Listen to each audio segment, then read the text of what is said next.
काय माहिती का, मी एवढं काय अभ्यासक नाहीये. मी आपलं एकच मानतो की मी एका 5-7 हजार लोकसंख्येच्या, समजा आजची लोकसंख्या आहे, पण कधी काळी बैलगाडी म्हणा, फाटकी चड्डी म्हणा, नाही का, ती खताच्या पिशवीची, शाळेत जायची पिशवी म्हणा, पायात चप्पल हा म्हणा किंवा नाही म्हणा, नाही का, अशा ह्याच्यातून आलेलो आहे. आणि नेहमी मी आयुष्याकडे बघताना एकच बघतो की आज चुकलो समजायचं आणि उद्या त्या चुका सुधारायच्या. हो बरोबर. काय पर्याय काय सांगा ना. आज आपण जर का इथपर्यंत पोहोचू शकतोय, हो तर आपल्याला पुढे जाणं पण गरजेचंच आहे ना. हो बरोबर. आणि कोणासाठी तर आपलं पार पार आयुष्य खर्ची पडेल असं समजायचं. हॅलो. हा बोला की सर. आज आपलं आयुष्य खर्ची पडेल, बरोबर आहे का. हो बरोबर आहे. आज समजा आपले महाराष्ट्राचे माजी मुख्यमंत्री स्वर्गीय विलासरावजी देशमुख साहेब माझ्या पप्पांना 1 वर्ष पुढं सिनियर होते आयएसएलला, त्यांच्या हा हा ते विधी महाविद्यालयामध्ये, म्हणजे लॉ कॉलेजला. हा हा हा, तर आज समजा आपण आदर्श जर घेतला म्हणलं तर एखाद्या मोठ्या माणसाचा, तर आज जरी ते नसले तरी दोस्ती खातीर आज त्यांची, नाही का, दोन काय म्हणतात, हंसांचा जोडा मानला जायचा, बरोबर आहे ना. हो हो गोपीनाथराव मुंडे त्यावेळेस विरोधी पक्ष नेते असतील, तर ही महत्वाची गोष्ट आहे की बाबा आपण जगासमोर काय आणि कसं ठेवतो. आणि हो साहेबांचं बाकी त्यांचं वक्तृत्व असेल किंवा त्यांचं राहणीमान असेल, त्यांची जी जर बडगा किंवा त्यांची एक स्वतःची एक शैली होती सगळ्या गोष्टीची, रहन सहन आणि सगळ्या वावरण्याची. तर आज त्यांच्या मागे आज आपण ज्यावेळेस भैयाला बघतो, अमित भैयाला, हा मध्ये मी त्या स्मृती कार्यक्रमाचं प्रक्षेपण पाहत होतो, तर हा निश्चितच हा म्हणजे ज्यांनी विलासराव साहेबांना पाहिलेलं आहे तर त्यांचे डोळे पाणवलेलेच असतील, लक्षात आलं का. हो त्यानंतर धाकटे आपले धीरज भैया ग्रामीण शहरीमध्ये दोघं भाऊ प्रतिनिधित्व करतायत, आणि रितेश भैयांनी आपलं वेगळा एक पर्याय निवडून, म्हणजे एक मराठवाड्यातील एक तरुण कसा असावा हो याचं मूर्तिमंत उदाहरण 3 भावांकडे बघून आपण ठरवू शकतो, लक्षात आलं का. हो मग याच आशयाने आम्ही नेहमी विचार करतो की बाबा काय करता येईल, की बाबा ठीक आहे, काय परिस्थितीमुळे परत जसं ते गावी परत आले आणि तिथून त्यांनी राजकीय त्यांची धुरा सांभाळली, तर तसंच आपण थोडं एक एरी माझ्या मागल्या मानल्यासारखं, नाही का, त्यांच्या पाठमोर हळू त्यांच्या सावलीत पुढे चालावं, नाही का. नेहमी विकास आणि प्रगती हे त्यांच्यापासूनच शिकलो मी. माझे आवडते 2 शब्द हे. नेहमी माणसाने आयुष्यामध्ये विकासाचा आणि प्रगतीचा ध्यास असावा, आणि हे करताना त्यांनी श्रद्धा आणि भक्तीला विसरू नये. म्हणजे की जो काही आहे आशय तो शांततेने संयमाने पाठपुरावा करावा. हा म्हणजे एक वेगळं व्यक्तिमत्व आहे ते. महाराष्ट्राला नाही म्हणलं तरी आशिया खंडाला विक्रमी वेळेत त्यांनी विकास सहकारी दिला, बरोबर आहे ना. हो बऱ्याच गोष्टी आहेत, नाही का. आता ह्याच्यात कसं आहे की सकारात्मक काय नकारात्मक काय, तर नेहमी आयुष्यामध्ये पुढे जाताना, नाही का, चांगलं चांगलं घ्यावं आणि पुढे चालावं असं काहीतरी म्हणत असतील तर त्या हिशोबाने की बाबा आज असते तर गोष्टच वेगळी असते का हो. हो बरोबर. आज विलासराव देशमुख साहेब असते किंवा गोपीनाथराव साहेब मुंडे असते साहेब. तर मराठवाड्याचा बघण्याचा लोकांचा दृष्टिकोन खूप बदल झाला. नाही नाही आणि पण मराठवाडा कुठल्या कुठे गेला असता आणखी.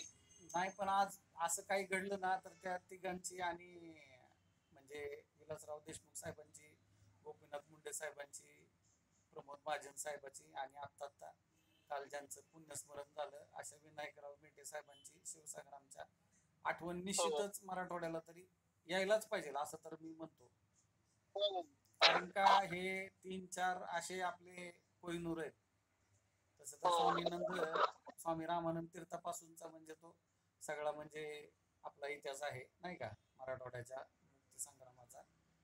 आणि एक जाताना, नाही का, पाठमोरं बघताना एकच लक्षात येतं की बाबा संघर्षाशिवाय उत्कर्ष नाहीये. हो बरोबर. मग जे काही परकीय पारतंत्र्य होतं तर तशी तर निजामशाही आपली कधी हटलीच नाही. इंग्रजांच्या आधिपत्याखाली बहुतेक मराठवाडा नव्हताच. रजाकारांचं म्हणजे मध्ये थोडस पाहिलं मी त्याचं, तर अक्षरशः अंगावरती शहारे येणारी सगळी परिस्थिती होती. तर असं आपण सगळं सहन केलेलं, नाही का, हो संघर्षाचा म्हणजे काय म्हणतात वारसा असलेला मराठवाडा आहे. आणि निश्चितच तो, नाही का, महाराष्ट्राला नाही, देशाला नाही, अख्ख्या जगाला नेतृत्व करायची क्षमता ठेवतो हे हो. मला चांगलं माहिती आहे. पुराव्यासकट हळूहळू हळूहळू हळू मराठवाड्याचं नंदनवन कसं होणार आणि कशा प्रकारे ते चालू देखील आहे यावरती विस्तृत मी एकदा विश्लेषण करेलच. एक ओके. वेगळी क्रांती आज काही कारणाने गोदावरीच्या तीरावरती आज रुजलेली आहे आणि त्या आशयाने जसं कॅलिफोर्निया वगैरे म्हटलं जातं किंवा बेंगलोरला म्हटलं जातं, तर हा. काही ना काही सामाजिक मुद्द्यांच्या पाठीवरती एक डिजिटल क्रांतीची सुरुवात मराठवाड्याने काय म्हणतात त्याला की पायलट प्रोजेक्टला काय म्हणतो आपण त्याला पथदर्शी प्रकल्प देखील म्हणता येईल की आम्ही तो आज बघत आहोत. मी सुद्धा म्हणजे त्याचाच एक भाग आहे. आज जो तुम्ही माझ्याशी संपर्क स्थापित करू शकताय तर हा त्याच क्रांतीचा एक भाग आहे. हो हो. मग बीड जिल्ह्यातील ते ब्लॉगरचं गाव असेल तर हळूहळू हळूहळू हळू असं मराठवाडा आपलं काय सांगू राणी तुला गाव सुटना या आशयाने शेती वाडी करत करत दार धरता धरता काय क्रांती घडू शकतो.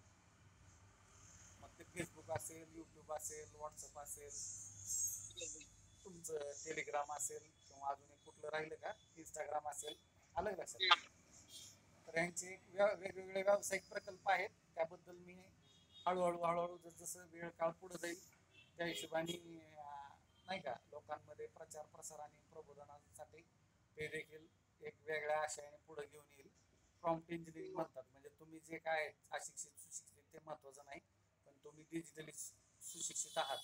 तुम्ही आज अँड्रॉइड मोबाईल हँडल करू शकता, सगळं युट्यूब फेसबुक बघू शकता. म्हणजे आज जगाच्या म्हणजे कृत्रिम बुद्धिमत्ते बरोबर काही गोष्टी आहेत ज्या डाटा अनालिसिस असेल, डाटा सायन्स असेल, ज्या काही घटना आहेत AI असेल किंवा काय म्हणतात त्याला आर्टिफिशियल इंटेलिजन्स असेल, मशीन लर्निंग किंवा रोबोटिक्स, म्हणजे ह्या सगळ्या 4-5 व्याख्येच्या आतमध्ये हे सगळं समाविष्ट होत आहे. कळत न कळत होत आहे, कोणाच्या लक्षात येत नाही. लक्षात आलं का सूर्य उगत असतो पण कोंबडा ओरडतो म्हणून काय हे एकमेकाशी अवलंबून अशातला भाग नाही, पण योगायोग घडतात. तर असंच काहीतरी आज एक असं वेगळं युग आहे. आपण बघतो की 10 वर्षापूर्वी एक सोशल मीडियावरती क्रांती झाली आणि आज ती क्रांती एवढ्या शिगेला पोहोचलेली आहे की म्हणजे आता असं वाटतं की याच्याशिवाय काहीच नाही. म्हणजे मोबाईल मध्ये रिचार्ज नसेल आणि फेसबुक, युट्यूब, इंस्टाग्राम किंवा तुमचं टेलिग्राम, व्हॉट्सअप चालू नसेल तर असं वाटतं की आयला कोण म्हणजे हाय का नाही ह्या जगात. बरोबर आहे की नाही. सगळं काही संपलं काही की. म्हणजे तेच की. तर आज मी बरेच फेसबुक पेज चालवतो, युट्यूब चालवतो ना, तर ह्याच्यामध्ये अशी एक ती उत्पादक क्षमता, जसं आज तुम्ही शेती करताय तर काहीतरी पेरताय आणि काहीतरी उगवायची तुम्हाला असं आहे, तर इथं कळत न कळत बरंच काही पेरलेलं गेलेलं आहे. पण ते आता जस्ट नाही का भरात येणार आहे, म्हणजे मोहराला येणार आहे. आलं का लक्षात. काहींचं आलेलं आहे आमच्या सारख्यांचं आणि काहींचं आता येणार आहे.